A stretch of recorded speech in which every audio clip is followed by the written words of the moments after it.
इस वीडियो में हम स्ट्रक्चर कोर फ्रेम की असेंबली क्रीव सॉफ्टवेयर में असेंबल करेंगे, जो कि ड्रोन की आखिरी और 7वीं सब असेंबली है। So let's start.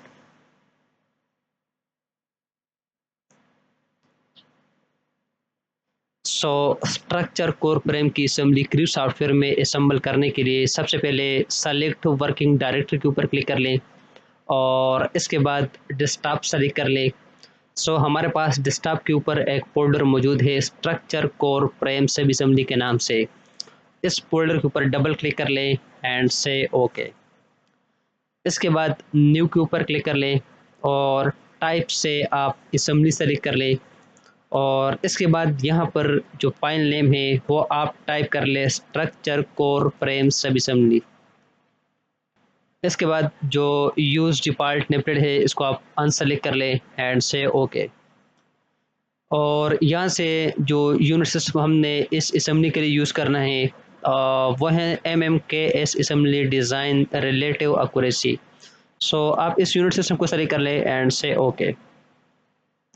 इसके बाद हम असेंबली बनाने के लिए जो स्ट्रक्चर कोर फ्रेम सब असेंबली है वो असेंबली बनाने के लिए हम उसके जो पार्ट है वो हम पार्ट बाय पार्ट जो है वो इंसर्ट करेंगे। पार्ट को इंसर्ट करने के लिए आप असेंबल के ऊपर क्लिक कर लें। सबसे पहला जो पार्ट हमने इंसर्ट करना है वो है स्ट्रक्चर कोर फ्रेम। यहाँ पर आप इसकी प्रीव्यू दे सकते हैं एंड से ओपन। इसके बाद इस लिस्ट को एक्सपेंड करके डिफॉल्ट की जो ऑप्शन है इसको सेलेक्ट कर ले एंड से ओके। नेक्स्ट पार्ट इंसर्ट करने के लिए अगेन आप असेंबल के ऊपर क्लिक कर ले। जो नेक्स्ट पार्ट हमने इंसर्ट करना है और इंसर्ट करके असेंबल करना है वह है लीडर माउंट। यहाँ पर आप देख सकते हैं प्रीव्यू में, ठीक है। इस पार्ट को सेलेक्ट कर ले एंड से ओपन। ये जो लीडर माउंट है ये पार्ट यहाँ पर असेंबल होना है, ठीक है। इस पार्ट को इंसर्ट करने के लिए मुख्तलिफ किस्म की कंस्ट्रेंट हम यूज़ करेंगे। यहाँ पर आप देख सकते हैं बहुत सारे कंस्ट्रेंट मौजूद है, यहाँ भी है और यहाँ भी है। ये कनेक्शन टाइप है, ठीक है, और ये सिंपल कंस्ट्रेंट है, ठीक है। हम यहाँ से ऑटोमेटिक की जो ऑप्शन है इसको सेलेक्ट कर लेते हैं।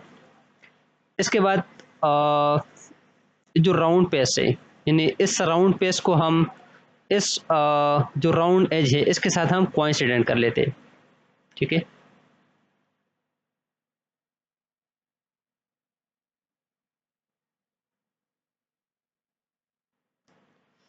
इसके बाद जो होल है ये वाला, यानी इस होल को जो स्ट्रक्चर कोर फ्रेम में मौजूद जो होल है इसके साथ कोइंसिडेंट कर ले और इसके बाद इस बॉटम पेस को इसके साथ कोइंसिडेंट कर ले।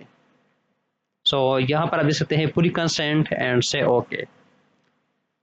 अगेन नेक्स्ट पार्ट इंसर्ट करने के लिए अगेन आप इस अमल के ऊपर क्लिक कर ले और जो नेक्स्ट पार्ट हमने इंसर्ट करना है वो है लीडर। यहाँ पर आप देख सकते हैं प्रीव्यू में, ठीक है। इस पार्ट को सेलेक्ट कर ले एंड से ओपन।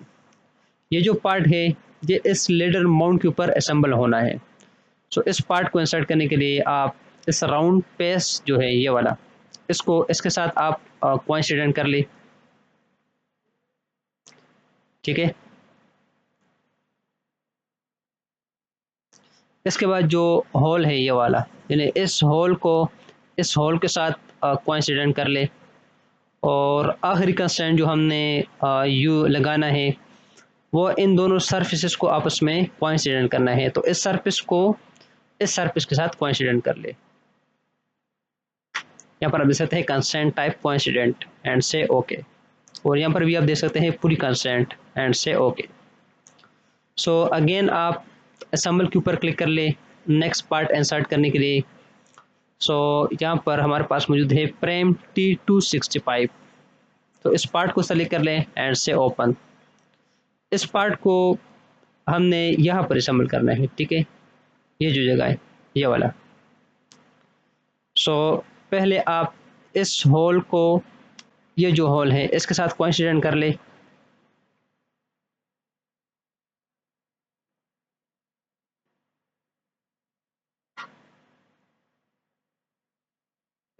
इसके बाद जो दूसरा होल है इस होल को इस होल के साथ कोइंसिडेंट कर ले, और इसके बाद जो सरफेसेस है यानी इस सरफेस के साथ कोइंसिडेंट कर ले। तो यहाँ पर आप देख सकते हैं पूरी कंसेंट एंड से okay. So next part insert करने के लिए अगेन आप असेंबल के ऊपर क्लिक कर लें। सो इस सब असेंबली का जो आखिरी और नेक्स्ट पार्ट है वो है स्क्रीन T265। ठीक है, सो इस पार्ट को सेलेक्ट कर लें एंड से ओपन।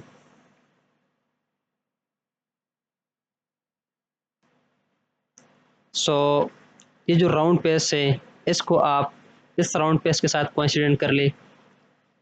इसी तरह इस राउंड पेज को इस राउंड पेज के साथ जो है कोइंसिडेंट कर ले, और इसके बाद इस पेज को इस पेज के साथ कोइंसिडेंट कर ले। सो यहाँ पर आप देख सकते हैं पूरी कंसेंट एंड से ओके।